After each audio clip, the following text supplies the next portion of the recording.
নমস্কার। আজকে আমরা শুনব শিখর চক্রবর্তীর ডাউহিলের দুঃস্বপ্ন। গল্প শুরুর আগে আপনাদের কাছে একটা ছোট্ট অনুরোধ, গল্পটি শুনে গল্পটি কেমন লাগলো অবশ্যই জানাবেন। গল্পটি ভালো লাগলে লাইক করবেন এবং এখনো যারা সাবস্ক্রাইব করেননি তাদের কাছে চ্যানেলটিকে সাবস্ক্রাইব করার অনুরোধ রইল। শুনছি শিখর চক্রবর্তীর ডাউহিলের দুঃস্বপ্ন।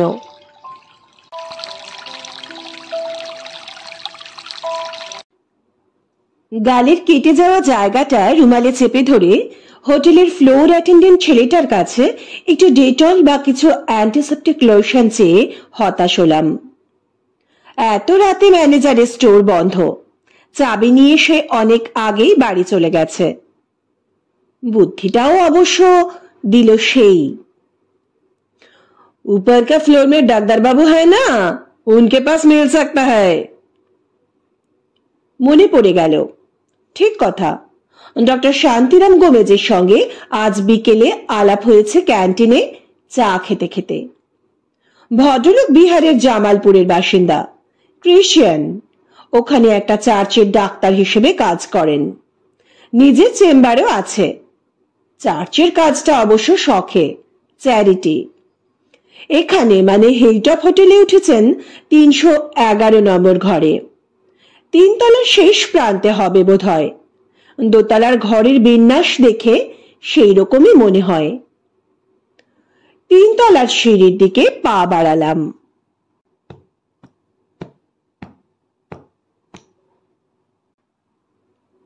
ডক্টর গোমেজের ঘরের দরজা হালকা ফাঁক। ঘরের মৃদু নীল মায়াবী আলো দরজার ফাঁক দিয়ে বেরিয়ে লম্বালম্বি শুয়ে আছে করিডোর জুড়ে। রাত 11টা। সব বোর্ডাররাই বোধহয় শুয়ে পড়েছে। বেড়াতে এসে সকলেই ভোর ভোর উঠে পড়ে, বেরোনোর তোড়জোড় করে। সেই জন্যই তাড়াতাড়ি রাতের আলো নিভে যাওয়াটাই স্বাভাবিক। আমিও এসেছি বেড়াতে কার্শিয়াং, একাই। পুজোর ছুটিতে বাঙালির বেড়ানোর রাশটা কমে গেলে আমি বেরোই এভাবেই, প্রতি বছর একাই। বছরের পাওনা ছুটি জমিয়ে দিন 5 জন্য বেরিয়ে পড়ি। বাড়িতে কদিন মা একাই থাকেন, তার কাজের মেয়ে প্রতিমাকে নিয়ে। আমি জানি মায়ের চাপে খুব বেশি দিন আর এই একাকিত্ব সুখ থাকবে না, সংসার পাততে হবেই। কিন্তু এই স্বাধীন একান্ত নিজের পরিসরটুকু খুব উপভোগ করি আমি। 4 দিনের ছুটিতে ঠিকানা এবার কার্শিয়াং এর এই হোটেল হিলটপ। কালকের দিনটা হাতে আছে।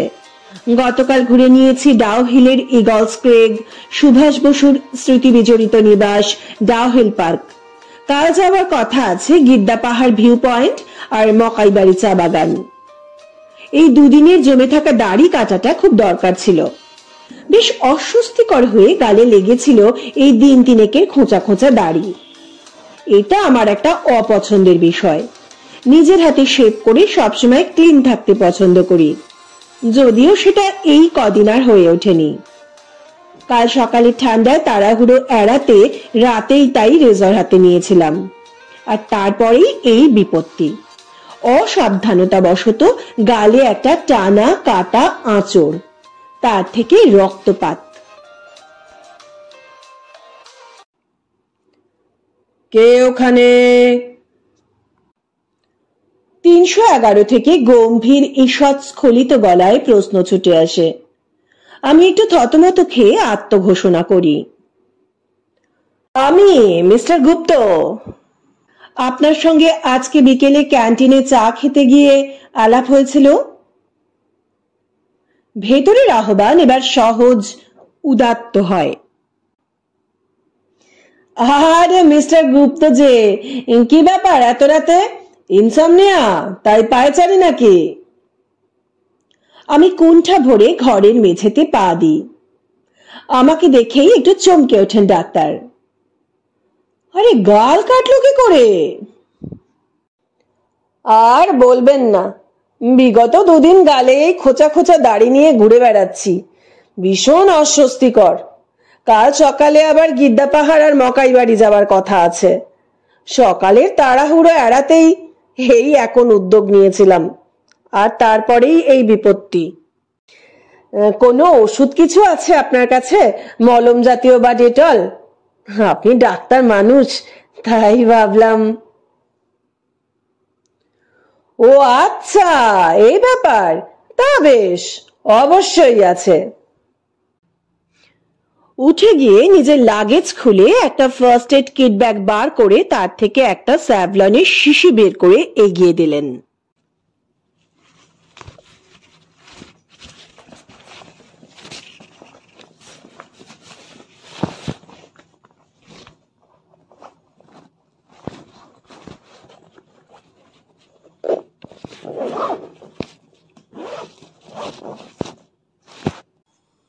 এই নিন। ধন্যবাদ দিয়ে উঠতে যেতেই ডক্টর গোমেজ বললেন, আরে চললেন নাকি? বসুন না, তেমন রাত তো হয়নি, একটু গল্প করে যান। অবশ্য আপনার যদি ঘুম না পেয়ে থাকে। আমি তো একাই এসব সাজিয়ে বসেছিলাম, এখন আপনি যদি একটু কোম্পানি দেন। আমার চোখ চলে যায় সেন্টার টেবিলের ওপর। নিচে ড্রয়ার থেকে বার করে ওপরে সাজাচ্ছেন গোমেজ একটা জলের বোতল, ওয়াইন গ্লাস, মল্ট হুইস্কির বোতল, আইস ট্রে আর টুইজার।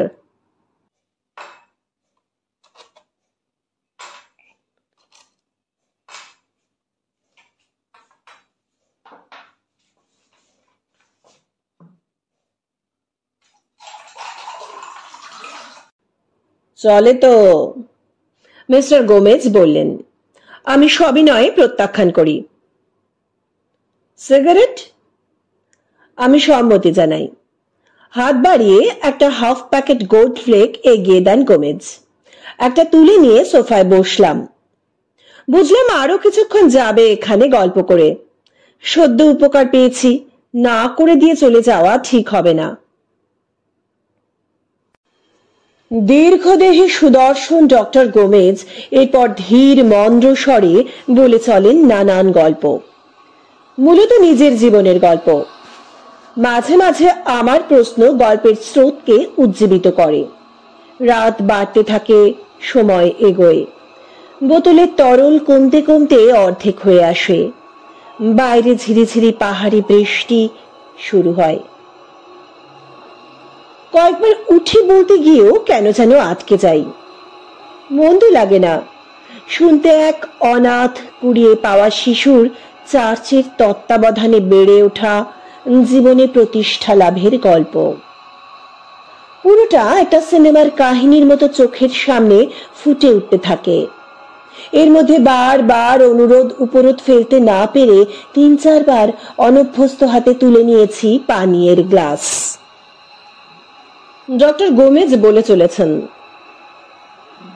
বুঝলেন মিস্টার গুপ্ত, আজ আমি ডক্টর গোমেজ, অথচ সেই অর্থে আমার কোনো বংশ পরিচয় নেই। একটা ফুটফুটে শিশুকে একা রাস্তায় খিদে কাঁদতে দেখে চার্চের এক ফাদার স্নেহাতুর হয়ে কোলে করে নিয়ে এসেছিলেন। সেদিনের সেই ক্ষুধার্ত শিশুটি আমি। লেখাপড়ার জীবন শুরু হতেই ফাদার বোঝেন আমার মেধা আছে, আমাকে লেখাপড়ায় এগিয়ে যেতে সাহায্য করেন। আমি ডাক্তার হিসেবে জীবনে প্রতিষ্ঠা লাভ করি। তাই আজও আমি চার্চের ডাক্তার হিসেবে আমার কর্তব্য পালন করি। বেশ ভালোই চলছিল জানেন, খ্যাতি, যশ, অর্থ, কিন্তু জীবন কখনো এক খাতে বয়ে চলে না। মিস্টার গোমস একটু থামলেন। গল্পের শেষ দিকে এসে হঠাৎ যেন একটা বিষাদের মেঘ নেমে আসে ঘর জুড়ে। বাইরে তখন বৃষ্টির সঙ্গে একটা দামাল বাতাসও বইতে শুরু করেছে। জানালার পাল্লাগুলো বারবার আছড়ে পড়ে।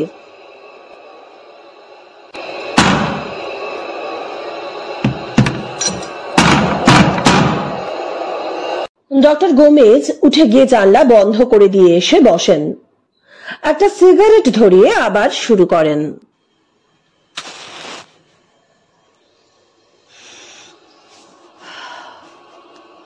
হ্যাঁ, তা যা বলছিলাম, জানেন এই মদের অভ্যাস কিন্তু আমার আগে ছিল না। ধরেছি যবে থেকে লীলা চলে গেল। Leela, my better half, my sweet heart, Leelabati Gomez.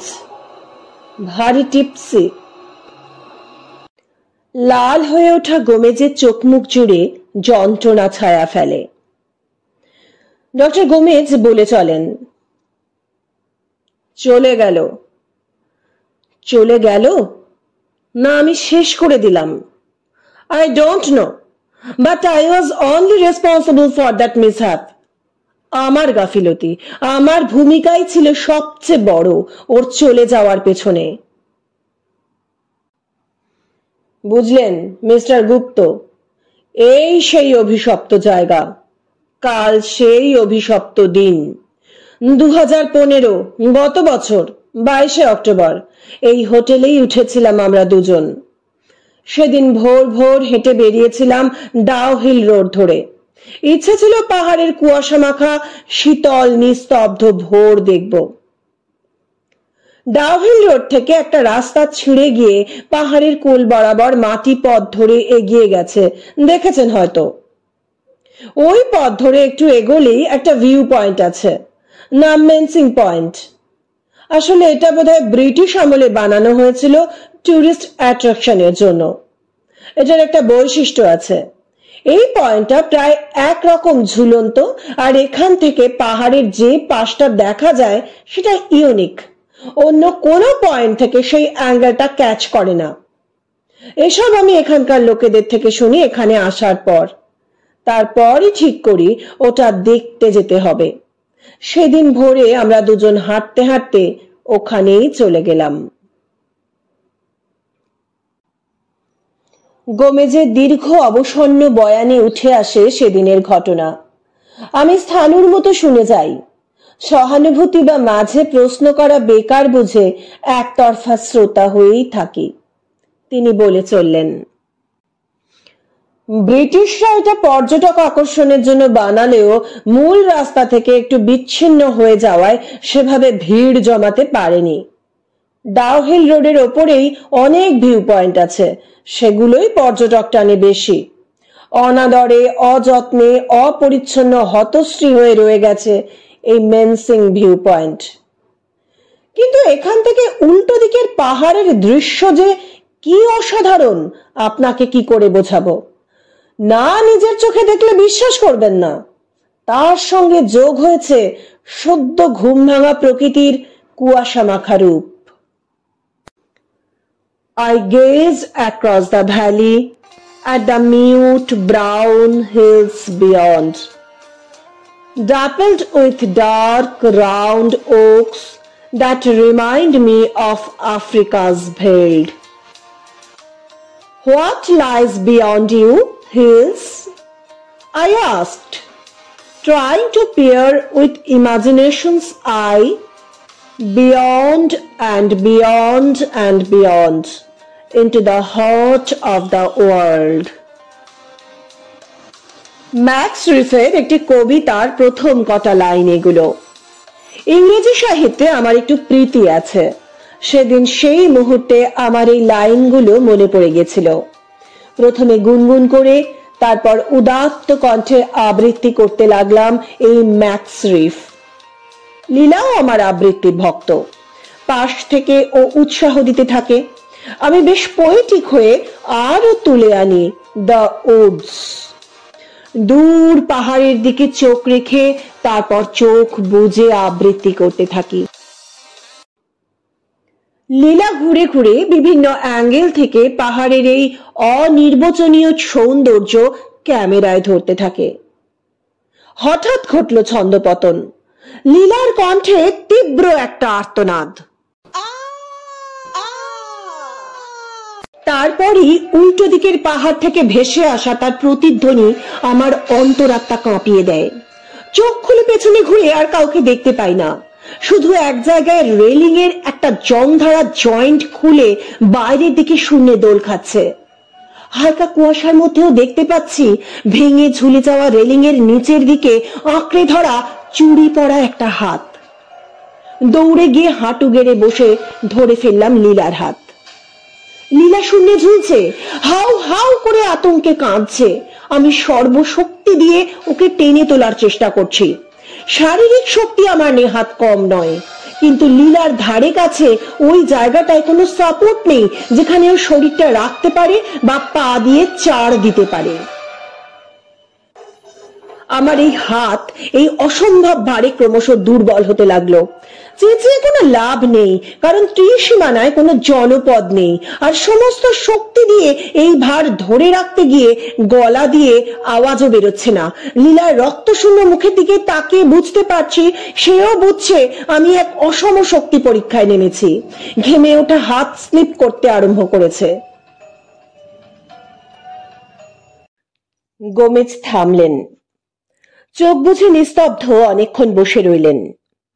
আবার এক সিপ ড্রিঙ্কস নিয়ে সিগারেট ধরালেন।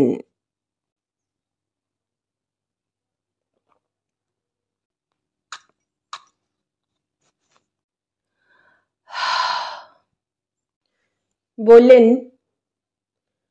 লীলার হাত ছেড়ে তলিয়ে যেতে যেতে ওই মুখ আমি কখনো ভুলবো না মিস্টার গুপ্ত। আজও স্বপ্নে তাড়া করে বেড়ায় ওই মুখের ছবি। আমি ঘুম ভেঙে উঠে বসি প্রায় রাতেই। আমি বললাম, এই অ্যাক্সিডেন্টের ট্রমা কাটতে নিশ্চয়ই সময় লাগবে। অবশ্য আপনি ডাক্তার, আপনি ভালো জানবেন। গোমেজ বললেন, তা ঠিক বটে, তবে কি জানেন এটা কি পুরোটাই অ্যাক্সিডেন্ট? মানে আমি কি সত্যি আরেকটু চেষ্টা করলে বাঁচাতে পারতাম না? আমি কি এতটাই শক্তিহীন হয়ে পড়েছিলাম? আমার মতো সবল শক্তিশালী একজন তরুণ একটা ছোটখাটো মহিলার শরীরকে টেনে ওপরে তুলতে পারলো না? এটা কি খুব বিশ্বাসযোগ্য? নিজেকে প্রশ্ন করে এর উত্তর পাইনি আজও। ওই ভার রাখতে না পেরে আমিও যদি পড়ে যাই এ ভাবনা থেকেই হাত ছেড়ে দিইনি তো। এসব আমায় ভাবায়, হন্ট করে। আমি বললাম, আপনার হাত থেকেই এই দুর্ঘটনা, তাই আপনার মনে এই অপরাধ বোধ থেকে যাবে অনেক দিন। এটাই হয়তো স্বাভাবিক, তবে মনে হয় সময়ের সঙ্গে সঙ্গে ঠিক হয়েও যাবে। তা আপনি তো কোনো মনোবিদের মতামত নিতেই পারেন। গোমেজ মৃদু হাসলেন, বললেন, তা হয়তো পারি, তবে তা ঠিক নিজেও চাই না বোধহয়। এই দুঃসহ স্মৃতি আমি জিয়ে রাখতে চাই, তা না হলে এই দাগগুলো আমি এত টাটকা করে রাখতাম না। বলতে বলতে গোমেজ নিজের ডান হাতের মণিবন্ধ থেকে পুলোভারের হাতা গুটিয়ে তুলে দিলেন বেশ কিছুটা। সেদিকে তাকিয়ে আমি শিউরে উঠলাম। কবজির ওপর থেকে খানিকটা জায়গা জুড়ে লম্বালম্বি সমান্তরাল কতগুলো ঘষতে যাওয়া কালশিটে মার্কা দাগ। ডক্টর গোমেজ বললেন, লীলার হাত নেমে যেতে যেতে এই ঘষ্টানি নখের আঁচড়ের দাগগুলো তৈরি হয়েছিল। এগুলো আমি মেলাতে দিইনি, নিয়মিত এগুলোকে আঁচড়ে আঁচড়ে জীবিত করে রেখেছি। সেদিনের স্মৃতির মতোই এগুলো টাটকা থাক, অন্তত যতদিন লীলার ক্ষমা না পাচ্ছি। ডক্টর গোমেজ চুপ করলেন। কিন্তু এ দৃশ্য দেখে আমার আতঙ্ক বিবমিশা একসাথে তৈরি হলো। পেটের মধ্যে থাকা অনভ্যস্ত তরল গা পাক দিয়ে উঠে আসতে চাইল। কোন রকমে টলতে টলতে বাথরুমে উঠে গিয়ে মুখ চোখে জল দিয়ে এলাম। ভাবছি এবার যাওয়া দরকার। ইনি এখন ডাক্তারের থেকেও মানসিক রোগী বেশি। বললাম, আমি আসি এবার তাহলে, অনেক রাত হলো। ডাক্তার হেসে বললেন, বোর হচ্ছেন বুঝতে পারছি। সরি, নিজের এই ট্র্যাজেডির কথা আপনাকে বলে মুড অফ করে দেওয়া উচিত হয়নি আমার। তবু আপনাকে বলে আমি অনেক হালকা বোধ করছি জানেন।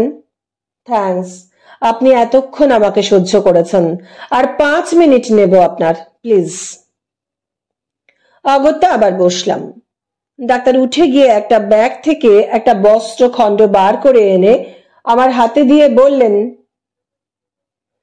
এটা কি বলুন তো? আমি জিনিসটা হাতে নিয়ে বুঝতে পারলাম, না বোঝার কিছু ছিল না। বললাম, এটা একটা মেয়েদের সিল্কের স্কার্ফ, মাথায় বাঁধা হয় বা গলায় জড়ানো হয়। ডাক্তার বললেন, ঠিক, এটা আমার লীলার শেষ চিহ্ন। সেদিনের কবজিতে বাঁধা ছিল, হাত ছেড়ে চলে যাওয়ার পর আমার মুঠিতে ধরা ছিল এটা।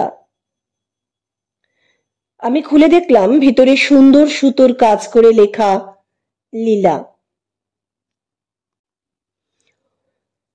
ডক্টর গোমেজ বললেন, কাল যাব বুঝলেন, ওই ভিউ পয়েন্টে, ওই সময়েই। ও তাই তো, কাল নয় আজই। এখনই 2:30 বাজে, 5টায় যাব মেনসিং পয়েন্ট। লীলাকে চাইব মন প্রাণ দিয়ে, জানতে চাইব সে কি এই 1 বছরে আমাকে ক্ষমা করেছে। যদি ক্ষমা করে তবেই তো আমি ফিরতে পারবো স্বাভাবিক জীবনে। গোমেজের টসটসে লাল মুখমণ্ডল, রক্তাভ চোখ দেখে বুঝলাম তরল পানীয় একে পুরোপুরি গ্রাস করে নিয়েছে। আমারও ভালোই পা টলছে, মাথা ব্লিঙ্ক করছে। এবার ঘরে যাওয়া, ঘুমের দরকার। এবার ঘরে যাওয়া দরকার, ঘুমের প্রয়োজন। বললাম, good night doctor, take care. বেরিয়ে আসতে আসতে দেখলাম ভদ্রলোক স্টিরিওয়ে মৃদু সিম্ফনি চালিয়ে আবার এসে চেয়ারে বসলেন। বুঝলাম বাকি রাতটুকু জেগেই কাটানোর প্ল্যান, ভোর 5টা পর্যন্ত।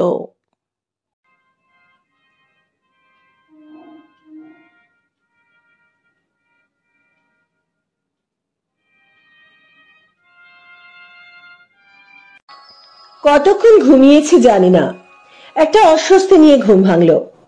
শুয়ে শুয়ে ভাবছি এটাই, কেন ঘুম ভাঙলো। অনভ্যস্ত অ্যালকোহলের প্রভাবে মরার মতো ঘুম আসার কথা। খানিকক্ষণ উঠে বসে রইলাম, গোমেজের কথাগুলো মনে আসছিল। ঘড়ি দেখলাম, ভোর 4:47।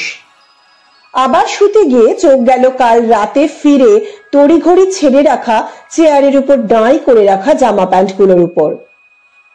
হঠাৎ চমকে উঠলাম, স্তূপের মধ্যে থেকে উঁকি দিচ্ছে এক টুকরো লাল বস্ত্রখণ্ড। ঘরের নাইট ল্যাম্পের মৃদু আলোতেও ভুল হবার নয়, ওটা সেই মিসেস লীলাবতী গোমেজের সিল্কের রুমাল। কোনোভাবে আমার সঙ্গে চলে এসেছে কাল রাতে। সঙ্গে সঙ্গে একটা অস্বস্তিও হতে লাগলো। একজন মৃত মানুষের শেষ নিদর্শন আমার কাছে রয়ে গেল এতক্ষণ। পরক্ষণে মনে হলো গোমেজ বলেছিলেন উনি যাবেন ভিউ পয়েন্টে মৃতা স্ত্রীর স্মৃতি তর্পণ করতে, আজই, এক্ষুনি। প্রায় সময় হয়ে গিয়েছে, হয়তো বেরিয়েও পড়েছেন। এই জিনিসটা আজ তার নিশ্চয়ই প্রয়োজন ছিল। আমার নিশ্চয়ই দুঃখ প্রকাশ করে ফিরিয়ে দিয়ে আসা উচিত। কিন্তু মন চাইলেও আমার শরীর জুড়ে প্রবল অবসাদ, মাথা টলমল। আমি বেশ বুঝতে পারছি এভাবে টলমল করতে করতে ওপর তলায় আমি যেতে পারবো না। আবার মনে হলো তেমন দরকার থাকলে গোমেজ নিশ্চয়ই আমার থেকে নিয়ে যেত। এখন 5টা বেজে গেছে, তিনি নিশ্চয়ই এতক্ষণে ভিউ পয়েন্টে চলে গেছেন। আমি নিজের শারীরিক অবস্থা বুঝে নিয়ে মনে মনে এবেলার ঘোরার সব প্ল্যান বাতিল করে আবার ধুপ করে শুয়ে ঘুমে ডুবে গেলাম। একটা গাড়ির হুটার আর কিছু লোকের উঁচু গলায় কথাবার্তা শুনে ঘুমটা ভেঙে গেল। চোখ খুলে দেখি জানালা দিয়ে বেশ সূর্যের আলো এসে পড়েছে মেঝেতে। বেলা বেশ হয়েছে। দরজা খুলে বারান্দায় গিয়ে দেখি নিচে পুলিশের গাড়ি দাঁড়িয়ে আছে। ম্যানেজারের সঙ্গে কথা বলছেন অফিসার। আমার ফ্লোর বয় জানালো ঘটনাটা। গোমেজ মেনসিং ভিউ পয়েন্ট থেকে 500 ফুট নিচে পড়ে মারা গেছেন। আমার মাথা ঝিমঝিম করে উঠল। ঘরে ঢুকে খানিকক্ষণ থম মেরে বসে রইলাম। কাল রাতের সব কথা মনে পড়েছিল। গোমেজের সেই বিষাদ, অবসাদ, অপরাধী ভাবা নিজেকে। তাহলে কি সেই শোকে, অবসাদে স্ত্রীর কাছে চলে যাওয়াই ঠিক ভাবলেন? এভাবে শেষ করে দিলেন নিজেকে? পর মুহূর্তেই আরো একটা সম্ভাবনা মাথায় এলো। ভদ্রলোক যে পরিমাণ মদ খেয়ে গেছিলেন তাতে অসাবধানতাবশত দুর্ঘটনা ঘটাও অসম্ভব নয়। প্রায় সন্ধ্যা অবধি দফায় দফায় পুলিশের জিজ্ঞাসাবাদেও এই কথাগুলোই ঘুরে ফিরে বারবার উঠে আসছিল। পুলিশ অফিসার আমায় জিজ্ঞেস করলেন, হ্যাঁ মিস্টার গুপ্ত, আপনার সঙ্গেই নাকি ডক্টর গোমেজের শেষ কথা হয়েছিল এবং রাত্রিবেলা শেষবার দেখা হয়েছিল? হ্যাঁ অফিসার, কালকে রাতে শেভ করতে গিয়ে আমার গালটা অসাবধানতাবশত কেটে যায়। সেই কারণেই আমি ডক্টর গোমেজের কাছে একটু ওষুধের জন্য গেছিলাম। আচ্ছা, তা আপনার সঙ্গে কি কথা হয়েছিল? কতক্ষণই বা কথা হয়েছিল? অফিসার, আমাদের অনেকক্ষণই কথা হয়েছিল।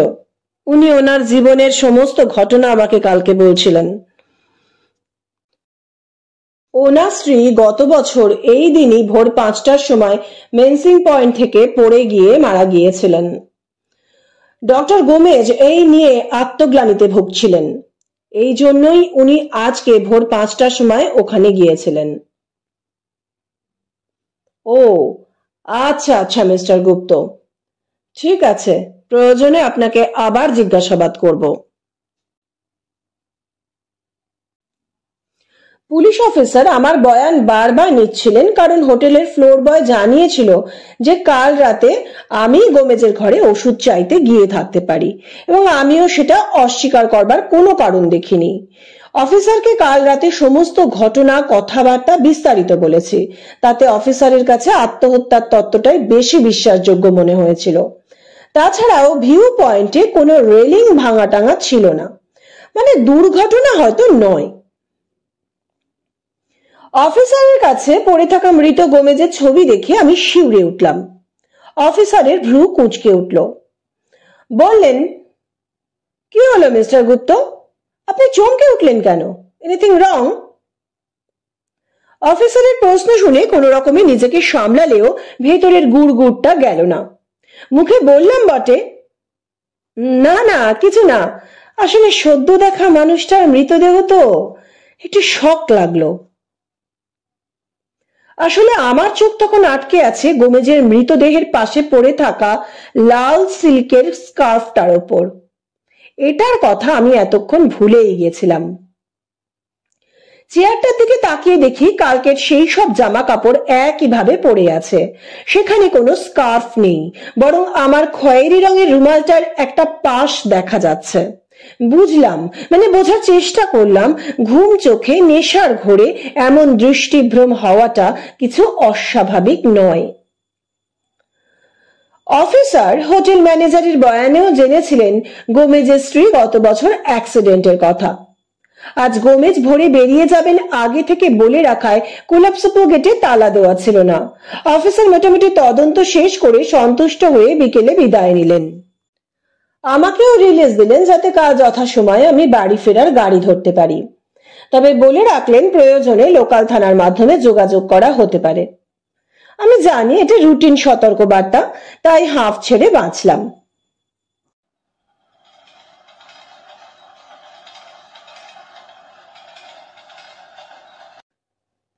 বাড়ি ফিরলাম বটে, কিন্তু শান্তি ফিরল না পুরোপুরি।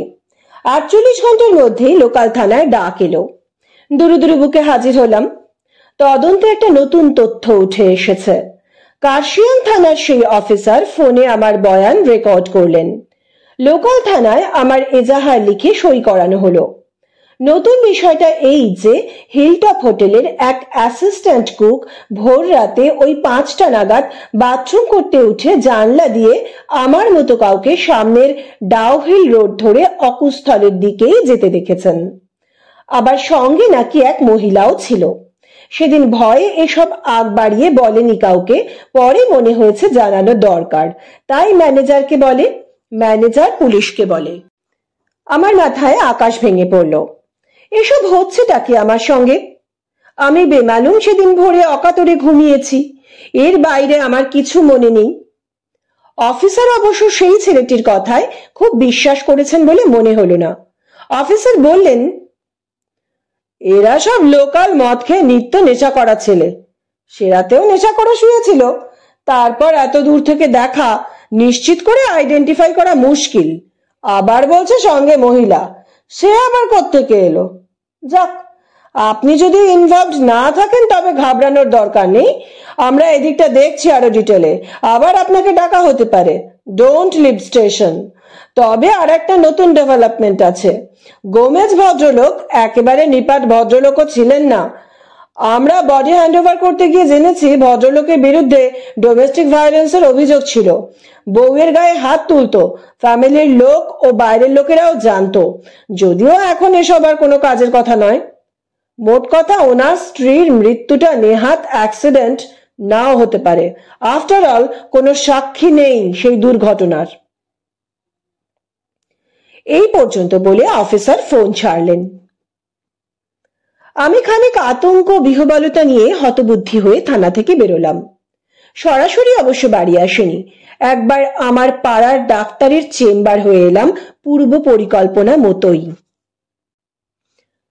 আসলে আমার ডান হাতে বেশ কদিন ধরেই একটা ব্যথা হচ্ছে, সেই কারণে ডাক্তারের কাছে গেলাম।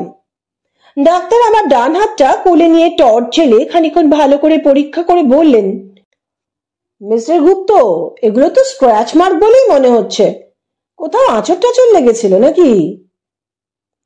আমি তড়াক করে হাতটা টেনে নিয়ে ডাক্তারের থেকে টর্চ নিয়ে ভালো করে দেখলাম, আর সেই সঙ্গে চোখে অন্ধকারও দেখলাম। ব্যথা একটা কদিন ধরেই হচ্ছিল। আজ স্পষ্ট দেখা যাচ্ছে সমান্তরাল কয়েকটা হালকা ঘষ্টানো নখের আঁচড়ের মতো দাগ কবজির ওপরে খানিকটা জায়গা জুড়ে ফুটে উঠেছে, ঠিক যেমন দেখেছিলাম গোমেজের হাতেও। আমি শিউরে উঠে চোখ বন্ধ করে ফেললাম। কার্শিয়াং বা লোকাল থানা থেকে আর কোনো ডাক আসেনি অবশ্য। বুঝলাম ওরা সেই হোটেলের ছেলেটার কথা বিশ্বাস করেনি, কিন্তু আমার মনে খচখচানিটা রয়েই গেল। আমি লাল স্কার্ফটা এত ভুল দেখলাম। আমি একটু ঘোরে ঘুম চোখে ছিলাম বটে, তবুও এত বেসামাল কি আদৌ ছিলাম আমি তখন? আর কিছু তো দেখতে ভুল হলো না, সেটা আবার পরদিন মৃতদেহের পাশে পাওয়া গেল। আমার স্লিপ ওয়াক রোগ নেই বটে, কিন্তু আমি কি সত্যিই তারপর ঘুমিয়ে পড়েছিলাম, নাকি ঘুমের মধ্যে কোথাও হেঁটে গিয়েছিলাম? আমার বালিশে মাথা রাখার পর আসলে সব স্মৃতি কেমন ব্ল্যাঙ্ক হয়ে গেছে। আবার ছেলেটা আমাকে যেতে দেখেছে বলছে, সঙ্গে মেয়ে মানুষ, আমার হাতে আঁচড়ের দাগ। বাপরে, একসাথে এতগুলো ইলিউশন, হ্যালুসিনেশন। যাক, ভুলতে হবে, ভুলতে চেষ্টা করতে হবে। এই ঘটনা খুব স্বাভাবিক কারণেই ভুলিনি। তাই বহু বছর পর ঘটনাচক্রে এক পেশাদার হিপনোটিস্ট অ্যান্ড মাইন্ড রিডারের সঙ্গে আলাপ হতে এসবে খুব বিশ্বাস না থাকলেও কৌতূহলের বশে জিজ্ঞেস করেছিলাম, আচ্ছা মিস্টার, কোনো পুরনো অবচেতন স্মৃতি খুঁজে পাওয়া সম্ভব একটা নির্দিষ্ট সময়ের? উনি একটু ভেবে বলেছিলেন, খুব ডেফিনিট না হলেও একটা আউটলাইন পাওয়া যেতে পারে, অবশ্য একাধিক সিটিং লাগতে পারে। আমি ওনার কাছে সিটিং নেওয়াই মনস্থ করলাম। তা লেগেছিল, মোট 3টে সিটিং লেগেছিল। ভদ্রলোক অনেকক্ষণ আমার দিকে এক দৃষ্টে চেয়ে বলেছিলেন, কোনো এক পাহাড়ি পথে আপনি হাঁটছেন, একা নয়, সঙ্গে কেউ একজন সামনে আছেন, কোনো মহিলা। ট্রান্স স্টেটে আপনি বিড়বিড় করে ম্যাডাম বলছিলেন সম্ভবত। তিনি সম্ভবত আপনাকে পথ দেখিয়ে নিয়ে যাচ্ছেন কোনো একটা নির্দিষ্ট জায়গায়, কোনো একটা কাজ করে দিতে বলছেন আপনাকে। বাস এইটুকুই। মাইন্ড রিডারের কথা শুনে আমি পাথর হয়ে বসে রইলাম। তার মানে শেষে আমার হাতে গোমেজ শেষ হলেন, নাকি আমার হাত দিয়ে মিসেস গোমেজ তাকে শেষ করলেন? ধুস, এসব বিশ্বাসযোগ্য? চত্ব সব হ্যালুসিনেশন। এটা কি কোনো ভূতের গল্প নাকি?